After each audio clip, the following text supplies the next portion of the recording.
Alors, on parle d'application et on va parler de l'application pour l'injection. Donc, on sait comment des moules d'injection, le temps de fabrication peut être de 4 à 6 semaines des fois. Et puis aussi, les moules, dépendant de la pièce, bien sûr, peuvent être plusieurs milliers à plusieurs dizaines de milliers de dollars pour un outillage pour faire de l'injection. Donc, à ce moment-ci, quand on parle de prototypage rapide, se servant de la technologie PolyJet, on est capable de créer dans le fond un moule qui serait en utilisant le matériel ABS digital.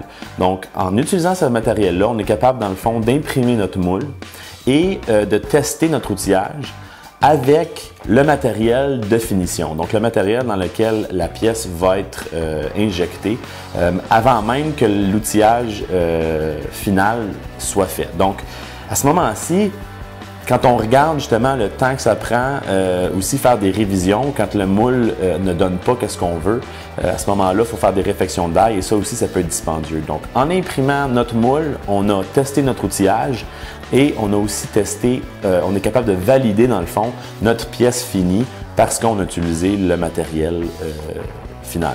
L'autre chose aussi qui est intéressante à penser, c'est qu'au niveau de l'injection, on est capable de faire des petites productions, dépendant bien sûr de la grosseur de la pièce et jusqu'à quel point le moule test en ABS digital va être capable de résister.